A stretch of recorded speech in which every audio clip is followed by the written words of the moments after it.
faithfully sharing insights and values from great books around the world. Hi, this is Sally with the Book Talk. Today, I'm going to talk about a book by Zhu Donrun.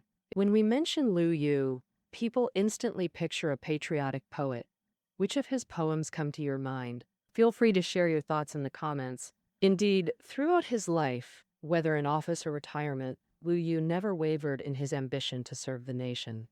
However, writing his biography isn't easy. He didn't directly fight the Jin, held low-rank positions, mostly served locally, with few major events to recount. The author, renowned scholar Zhu Dongrun, is a pioneer of modern biographical literature in China. Through extensive research, he places Lu Yu in the early Southern Song's political and social context, starting from his poetic exchanges with friends and mentors to narrate his turbulent, controversial life. And next, I'll cover three key aspects of Lu Yu. First, his background and family. Second, his patriotic ideals. Third, his poetry creation. Let's start with Lu Yu's family background. His era was marked by constant warfare and truces as the Jin invaded the Song. Lu Yu was born in 1125, the seventh year of Emperor Huazong's Xuan He era. On October 17th, that year saw the start of the Jin army's southern invasion against the Song. 10 days before Lu Yu's birth, the Jin army split into two routes, one advancing south to Kaifeng's outskirts. Emperor Huizong hastily abdicated to his son Xiaoheng and fled to Zhenjiang. Emperor Qinzong ascended the throne, changing the era name to Jingkang. He publicly called for surrender but secretly signed a capitulation pact with the Jin. After receiving vast riches, the Jin withdrew north, only to break the pact next year, launching a massive invasion that forced Qinzong to surrender. Haifeng fell. In April 1127, the Jin withdrew from Kaifeng, capturing the last two Northern Song emperors and over 3,000 imperial relatives, historically known as the Jingkang Incident. Thus, the Northern Song perished, and Emperor Qinzong's younger brother Zhaogu, originally commanding troops as a grand marshal, in May 1126, he declared himself emperor in Yingtian Prefecture, becoming the Southern Song's first emperor.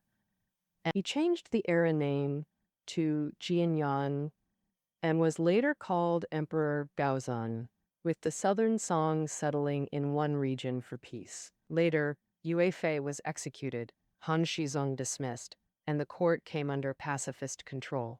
In 1126, Lu Yu's father, Lu Zai, led his family south from the north, evading Jin pursuers and bandits, finally settling in seclusion in his hometown Shanyin's countryside. Lu Zai was a hardline hawk, and those who visited the Lu family were scholars advocating for the recovery of lost territories. In 1141, when Lu Yu was 17, the humiliating Shaoxing peace agreement was signed. The Southern Song submitted to the Jin dynasty, with northern territories falling under Jin rule. When Lu Zai and friends discussed the nation's future, they often wept bitterly, unable to eat.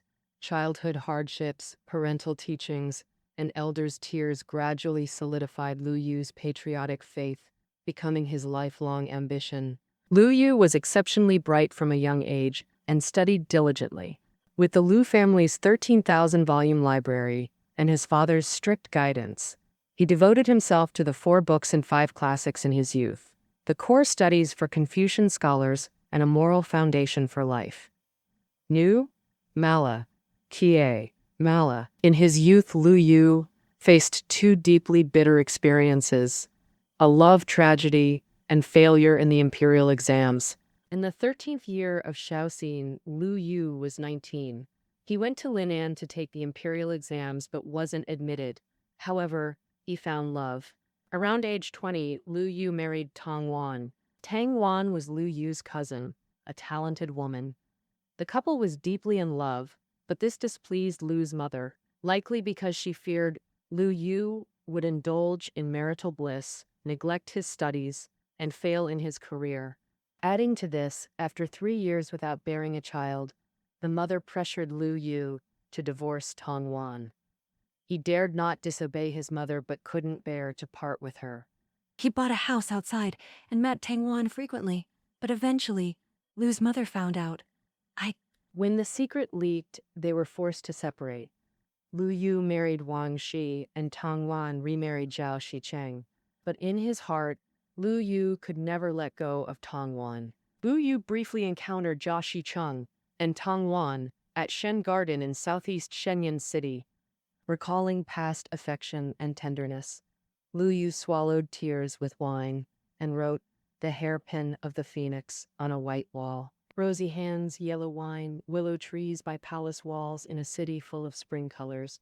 Cruel east wind, fleeting joy, a cup of sorrow, years of separation. Wrong, wrong, wrong." Spring as before, people wasted away, tears soak through silk handkerchiefs, peach blossoms fall, idle pavilions. Though vows remain, letters can't be sent. No more, no more, no more. In his later years, every time Lu Yu went to Shanyan City, he visited Shen Garden to mourn. At age 75, Lu Yu returned to Shen Garden, still searching for the green spring waves under the bridge, where once a swan's reflection came, filled with emotion.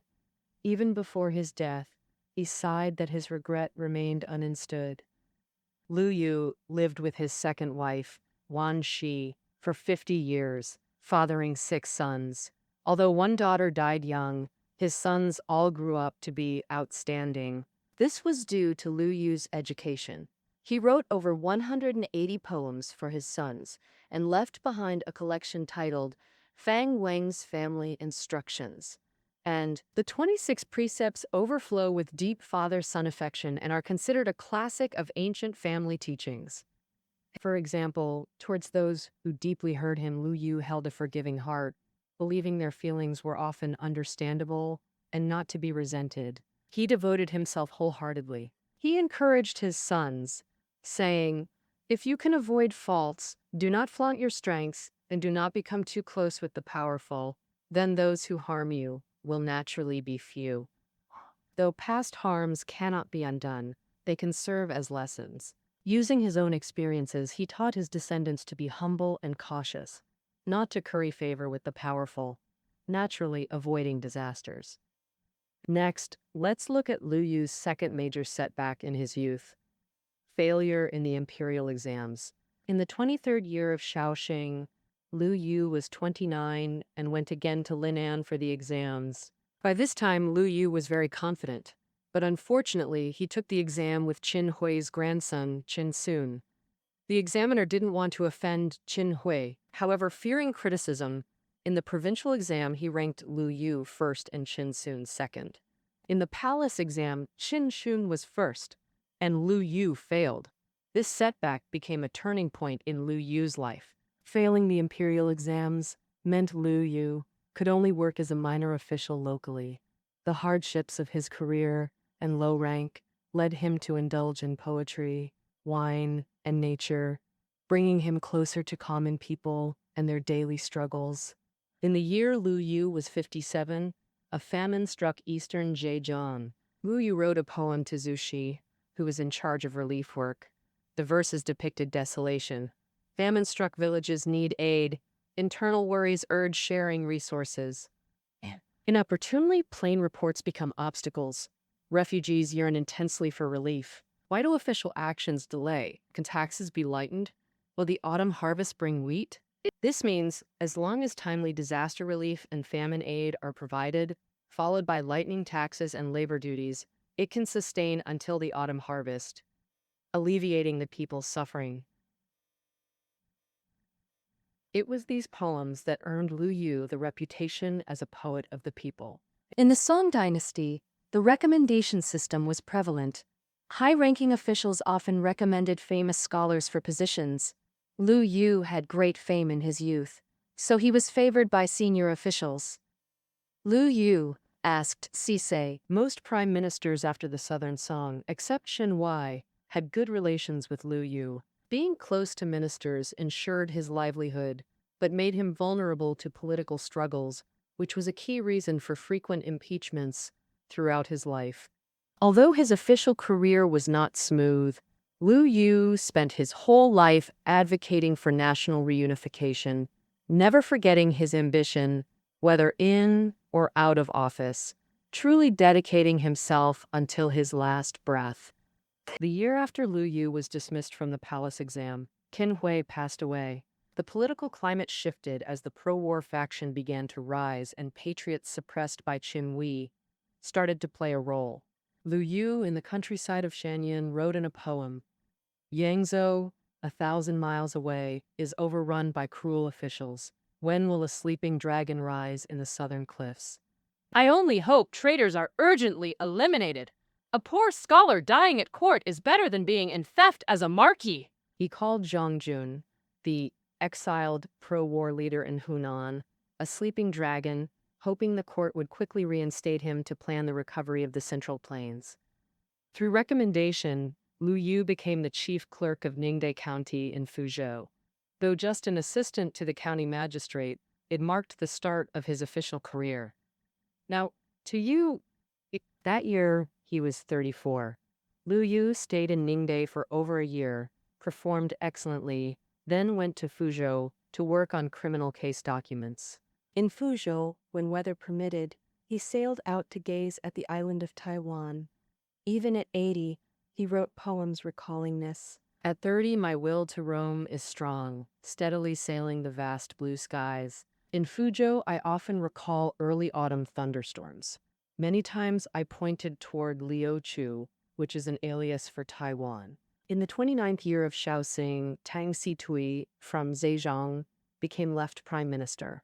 Liu Yu wrote a congratulatory letter, humbly hoping that Prime Minister Tang would recommend him. Tang Situi, like Emperor Gaozong, was pro-peace, but he particularly enjoyed forming cliques and was cunning, which blinded some people.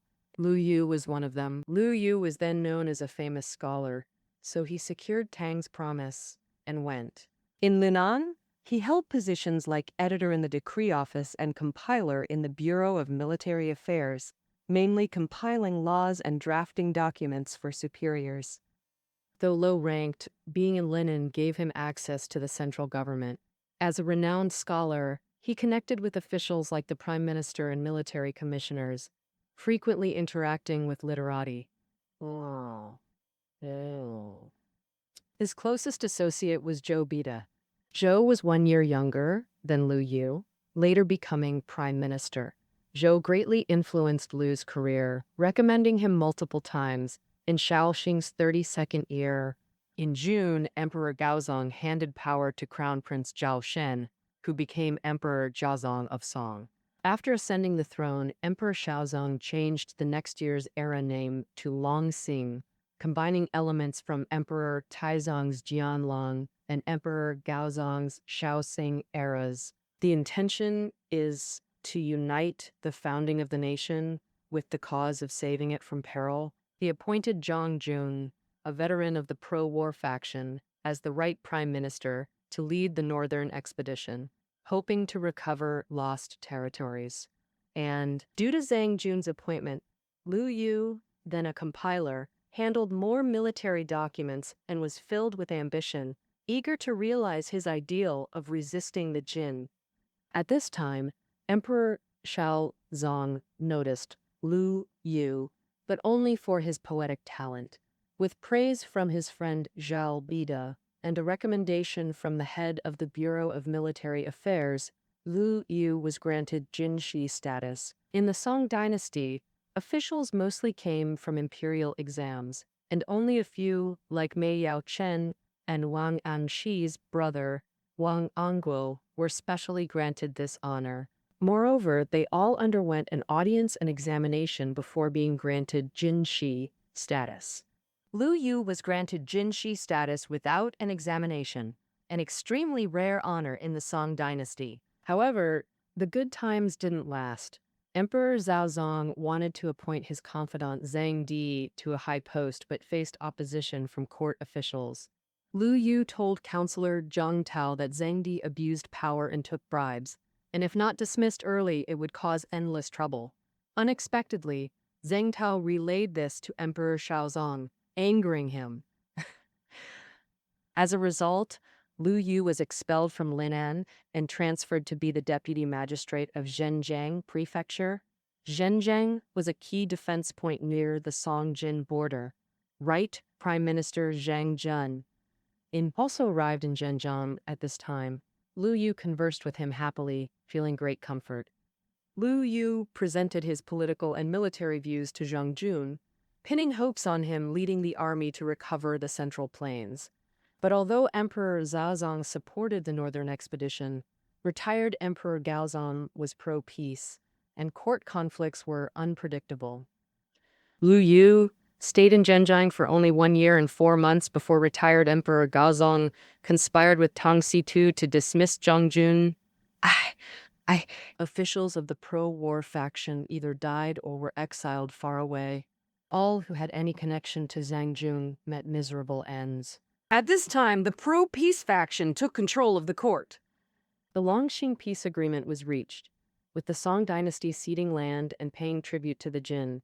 Emperor Shaozan even addressed Emperor Shizong of Jin as uncle, making Song a nephew state. Such humiliation made Lu Yu sigh in despair. 22 years later, Lu Yu wrote the famous lament. In youth I knew not worldly hardships. Gazing north at the Central Plains, my spirit soared like mountains. Warships in night snow at Guazhou Ferry, armored horses in autumn wind at Dasangguan Pass. Vainly I thought myself a frontier wall. Now in the mirror, my temples are streaked with white. The memorial on sending out troops truly stands out. Who in 1,000 years can match it? Lu Yu still firmly advocated for war against external enemies. In the second year of Longxing, he wrote to Prime Minister Tang Si-tu, requesting to establish the capital in Jiankang. That is today's Nanjing. After the Song people crossed south, the peace faction advocated establishing the capital in Lin'an to settle there, while the war faction pushed for Guanzhong, or at the very least, Jiankang, because crossing the river from Jiankang allowed them to reclaim Kaifeng anytime. Now, everyone feels the peace deal is settled, but Lu Yu still insists on establishing the capital in Jiankang. Lu Yu's memorial, combined with his advice to Zhang Jun to recover the Central Plains, later led to impeachment by the peace faction and his dismissal from office. This impeachment made Lu Yu see the true face of the peace faction. They wouldn't give patriots like him a chance to rise. After this, Lu Yu spent his life in local official posts, including 8 years serving in Sichuan.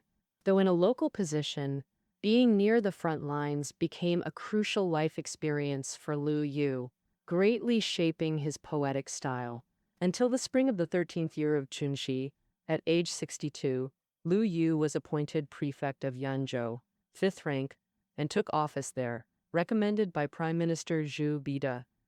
And before that, Lu Yu lingered in Shanyan and Linan for a while, composing poems with Yang Wanli.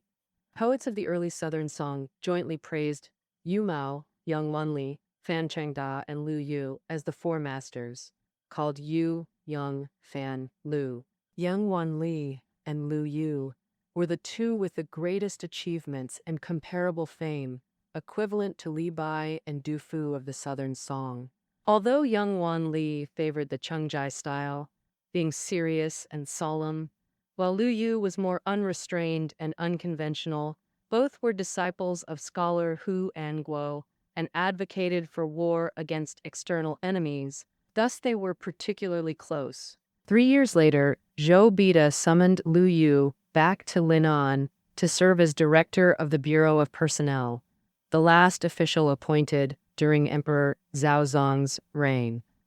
During Emperor Shaozong's reign, Lu Yu was the first granted Jinshi status, and now appointed to the high honor of director, filling him with gratitude toward the emperor.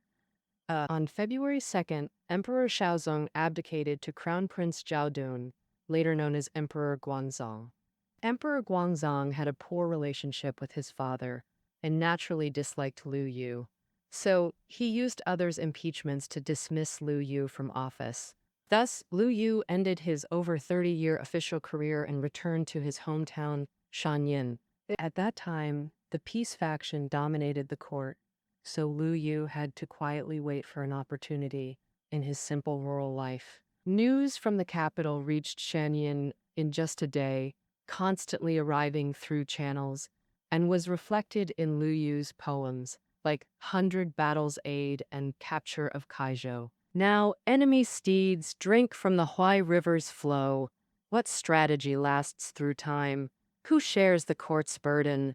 Facing the shame of Jin occupying the Huai, Liu Yu couldn't hide his anxiety. In June of Shaoxi's 5th year, retired Emperor Shaozong died at 68. Though determined to wage war and reclaim lost lands, he never fulfilled his ambitions. Liu Yu felt profound sorrow for Shaozong, composing 3 elegiac poems for him. In contrast, Emperor Gaozong's death left no trace in Liu Yu's writings. Xiaozong's death caused political chaos. Emperor Guanzong, dull-witted and opposed to his father, skipped the funeral. Worried ministers recommended the Counselor of State. With Grand Empress Dowager's support, Shao Ruyu deposed Guangzong, crowning his eldest son as Emperor Ningzong, historically called the Shaoxi coup. Han Tuzhou, the dowager's relative, played a key role. Post-coup, Han clashed with Zhao Ruyu's faction over power, exposing the ruling class's internal strife. The conflict ended with Zhao Ruyu, Zhu Xi, and others demoted.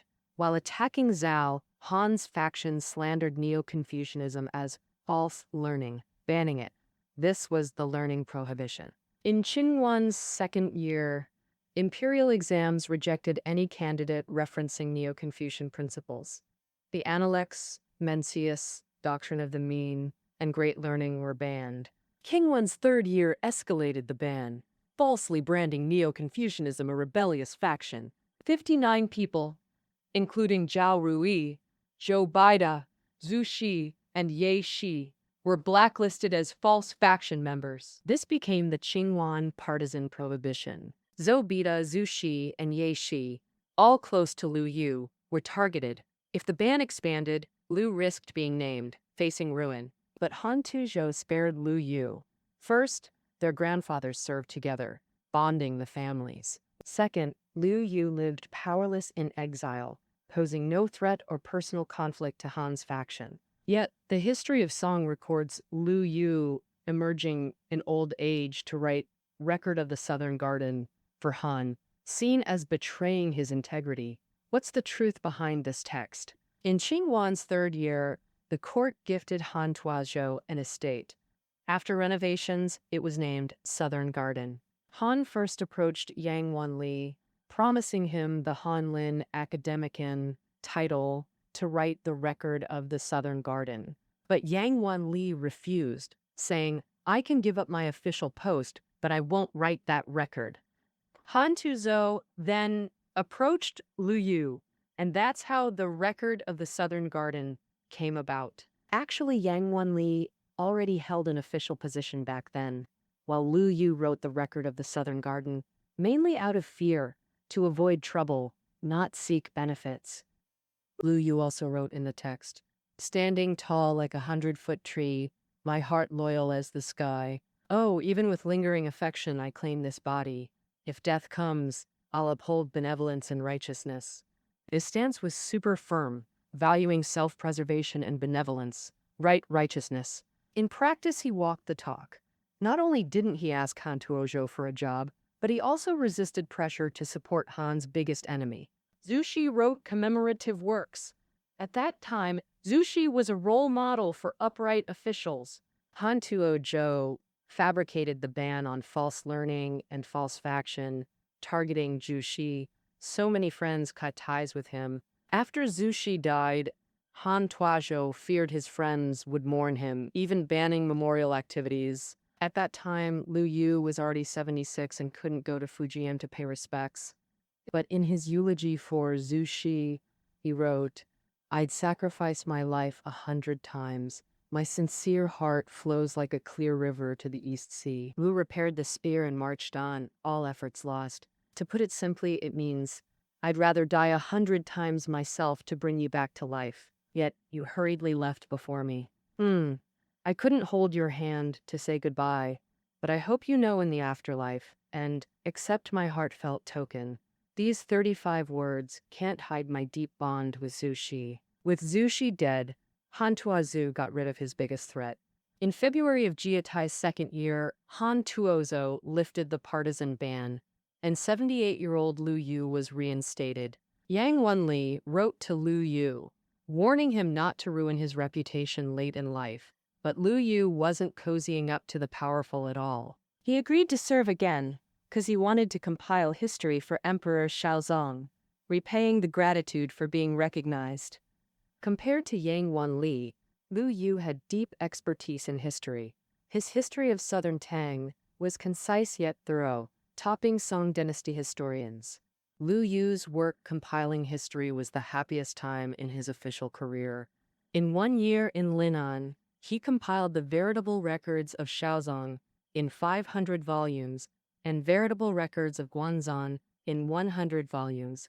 And Lu Yu always stayed above partisan squabbles. He believed the Northern Song's fall was mainly cause of internal disunity, giving the Jin dynasty a chance to invade. Learning from history, Han Tuozhu proactively ended the partisan ban, making Lu Yu hopeful for court reconciliation. So we can unite against external threats instead of internal strife, which is why he was willing to collaborate with Han Tuozhu. Thus, when Xin Jiji was reinstated by the court, Lu Yu wrote him a farewell poem. He said, "Since ancient times, vows made in clarity often see slanderers emerge. Though drowning in sorrow at Me Lake, don't dwell on bathing night's memories." He hoped Xin Jiji could forget the court's suspicion, unite together against external threats. For Lu Yu, his lifelong ambition to resist the Jin could only find expression in poetry, leaving him with regret. However, this gave his poetry a unique style. As Liang Chao said, 19 out of 20 poems sing of military joy.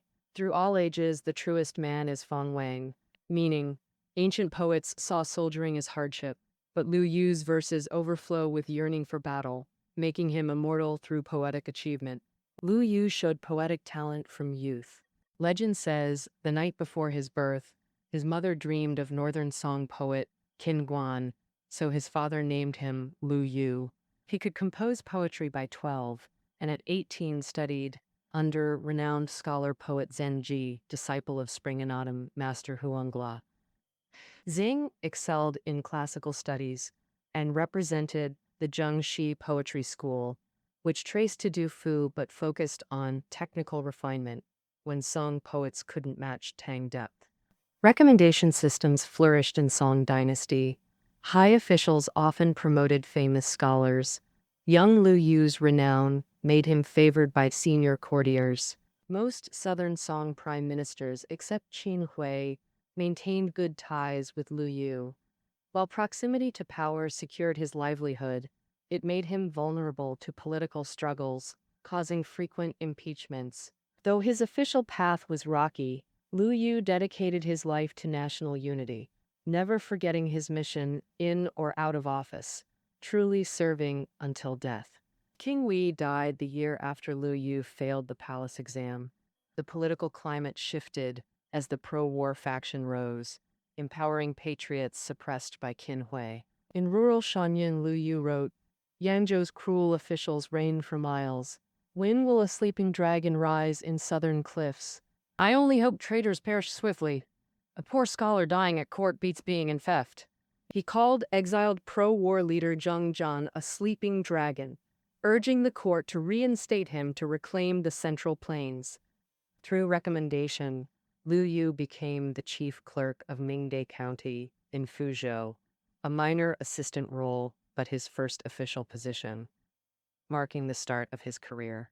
That year, age 34, he served over a year in Ningde with excellence, then moved to Fuzhou for criminal case documentation work. In Fuzhou, during fine weather, he sailed out to gaze at Taiwan. At 80, he still wrote poems recalling this. At 30, my wanderlust unfulfilled, steadily sailing boundless azure skies. In Fuzhou, I often recall early autumn thunderstorms. Many times I pointed toward Liwi, an alias for Taiwan. In the 29th year of Shaoxing, Tang Si-tu from Zhejiang became left prime minister. Lu Yu sent a congratulatory letter, humbly hoping that Prime Minister Tang would recommend him. Tang Si-tui shared Emperor Gaozong's pro-peace stance, but loved factionalism and deceit, blinding many to his true nature. Lu Yu was among those deceived. As a renowned scholar, Lu Yu secured Tang's promise and went on, serving as editor in the decree office and compiler in the Bureau of Military Affairs, drafting laws and documents for superiors. Though low-ranked, being in Lenan offered access to power centers. As a celebrity, Liu connected with ministers and literati, closest to Zhou Bida. 1 year younger than Liu, Zhou rose to prime ministership, greatly advancing Liu's career through repeated recommendations until Shaoxing's 32nd year. And in June, Emperor Gaozong transferred power to Crown Prince Zhao Shen, Emperor Shaozong of Song. After ascending the throne, Shaozong changed the era to Longxing, combining Taizong's Jianlong and Gaozong's Shaozong eras. This aimed to merge founding glory with national salvation efforts. He appointed pro-war veteran Zheng Jun as right prime minister to lead the northern expedition, hoping to reclaim lost lands. With Zheng's appointment, Lu Yu, then a compiler, handled increasing military documents, brimming with ambition to resist the Jin. Emperor Shaozong then noticed Lu Yu, but only for his poetry. Through Zhou Bida's praise and the military bureau head's recommendation, Lu was granted Jinshi status. In Song, officials came from exams, and only rare figures like Mei Yaochen received this honor. Moreover, they were all granted Jinshi status only after an audience and examination. Lu Yu was granted Jinshi status without an examination, an extremely rare honor in the Song Dynasty. However, the good times didn't last. Emperor Shaozong wanted to appoint his confidant Zhang Di to a high post but faced opposition from court officials. Lu Yu told counselor Zhang Tao that Zhang Di abused power and took bribes, and if not dismissed early, it would cause endless trouble. Unexpectedly, Zhang Tao relayed this to Emperor Shaozong, angering him. As a result, Lu Yu was expelled from Linan and transferred to be deputy magistrate of Zhenjiang Prefecture. Zhenjiang was a key defense point near the Song-Jin border. Right Prime Minister Zhang Jun also arrived in Zhenjiang at this time. Lu Yu conversed with him happily, feeling great comfort. Lu Yu presented his political and military views to Zhang Jun, pinning hopes on him leading the army to recover the Central Plains. But although Emperor Shaozong supported the northern expedition, retired Emperor Gaozong was pro-peace, and court conflicts were unpredictable.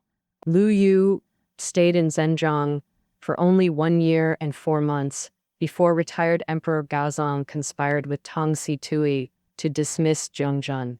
Officials of the pro-war faction either died or were exiled far away. All who had any connection to Zhengjun met miserable ends. At this time, the pro-peace faction took control of the court. The Longxing peace agreement was reached, with the Song dynasty ceding land and paying tribute to the Jin. Emperor Xiaozong even addressed Emperor Shizong of Jin as uncle, making Song a nephew state. Such humiliation made Lu Yu sigh in despair. 22 years later, Lu Yu wrote the famous lament, "In youth I knew not worldly hardships. Gazing north at the central plains, my spirit soared like mountains. Warships in night snow at Guashu Ferry, armored horses in autumn winged at Dasangguan Pass. Vainly I thought myself a frontier wall. Now in the mirror, my temples are streaked with white." The memorial on sending out troops truly stands out. Who in 1,000 years can match it? Lu Yu still firmly advocated for war against external enemies.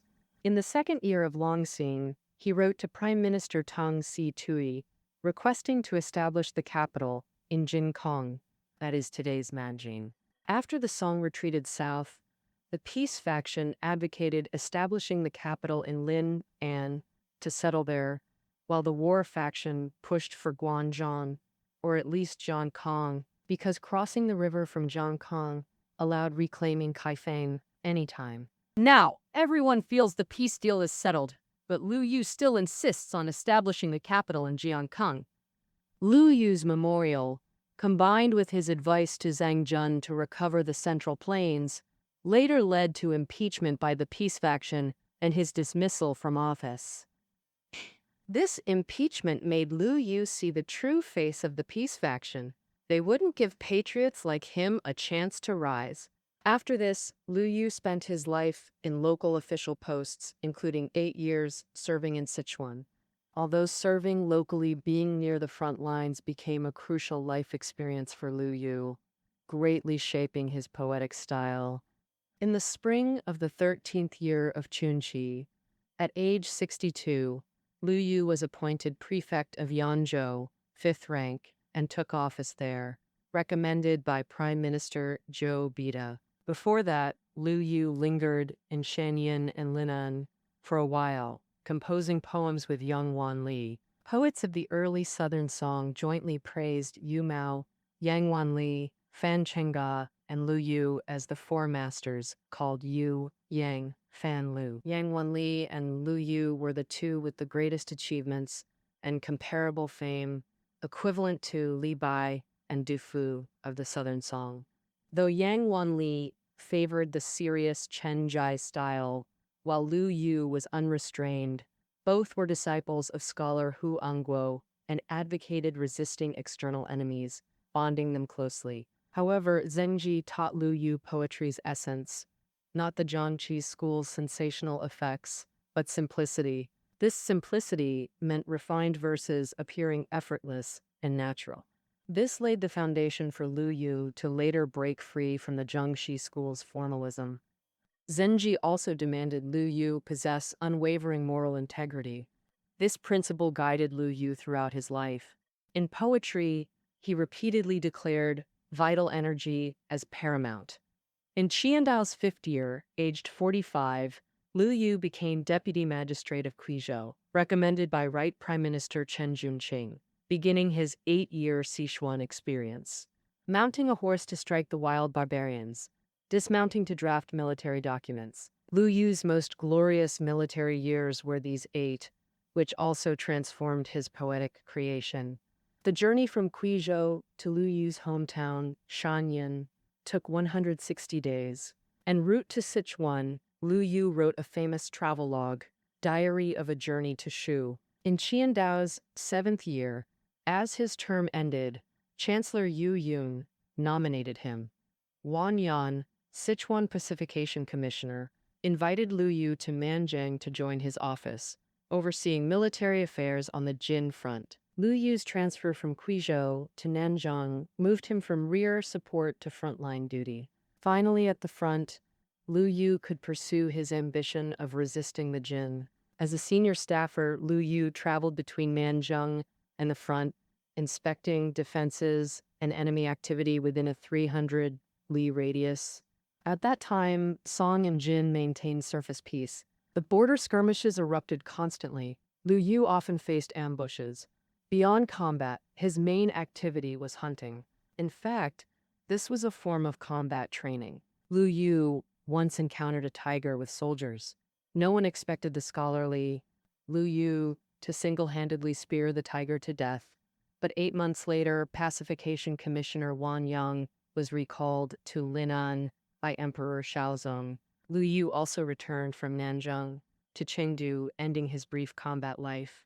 Afterwards, he served across Sichuan, in Suzhou, Jiezhou, Chengdu, Ranzhou. During leisure, he immersed in Sichuan's landscapes, composing numerous poems over 8 years. Since Jianan represented Sichuan, his collection was titled Jianan Poetry Draft. In Nanjing, the intense life, confident passion, loyalty to nation, and ambition to reclaim lost territories all flowed from his heart into powerful poetry. Life in Nanjing featured wine, songs, friends gatherings, laughter, and melancholy.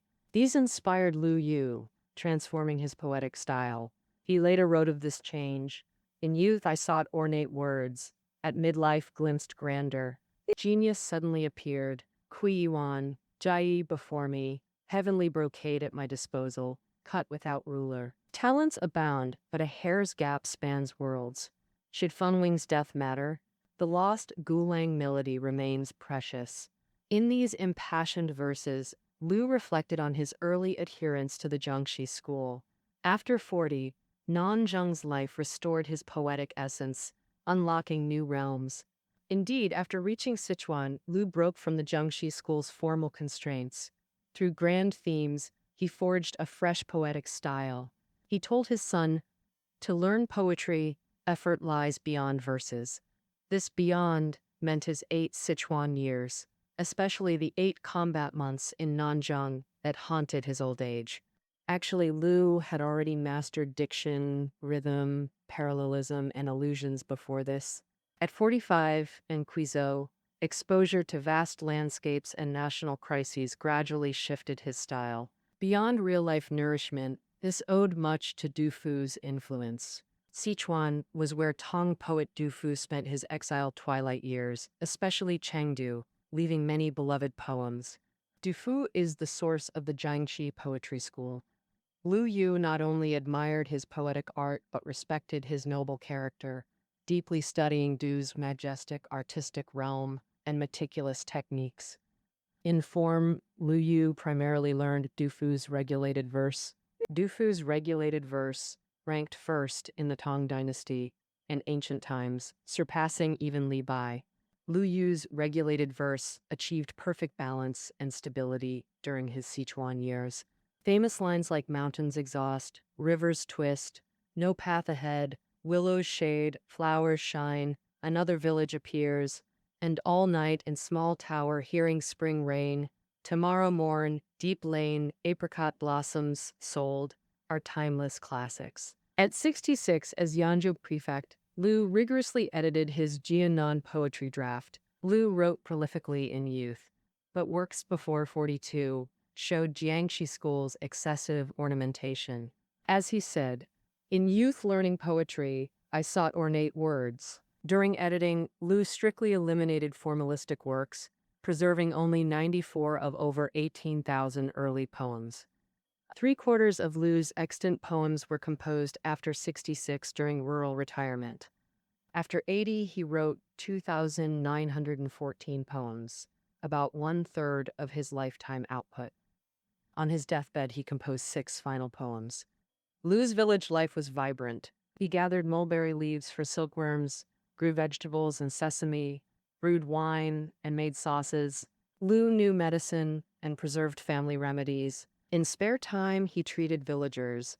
His garden grew medicinal herbs. Shanyan's watery landscape allowed Liu to boat through arrowroot and taro fields.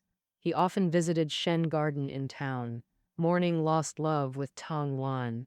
Now Liu's leisure resembled Baijui's. His farming life echoed Tao Yuan Ming's. Beyond patriotic poems, his leisure verses blended Tao and Bai's styles naturally. He befriended village elders, herbalists, fishermen, weavers, shepherdesses, all becoming poetic subjects. He depicted villagers' labor, often working fields himself, exchanging help with neighbors. At 82, Liu wrote, "Sharing harvest with neighbors for wine credit, borrowing donkeys through deep bonds, embodying scholarly grace." But what concerned him most were national affairs and achieving merit. Like in Water at the Ridge, "Lying, I hear long rivers flow, longing for home. Rising at midnight, tears streak down. I urge warriors, be strong." A man's ambition spans all lands since birth. First encouraging frontline soldiers, then shifting tone. Years of appeasement wound deepest, silk and wine intoxicate invaders. Qiang night markets dim Venus's light, ready to die for country yet no battlefield. His words fiercely condemned the regime's weakness, unable to hide regret for unfulfilled service. In Jiading's second year, Liu Yu's illness fluctuated repeatedly. Finally, on a frigid winter day, this warrior who fought 85 years for his nation closed his eyes on his sickbed. Nearing death, he wrote, "I know death renders all void, but grieve not seeing our lands unified. When royal troops reclaim the Central Plains at ancestral rites, tell this old soul, This desperate yearning to recover lost territory made the poem immortal. Finally, let's briefly summarize this book. Zhu Dongrun stated in the preface, biographical literature is history, yet also art. As history, it must rigorously use historical sources.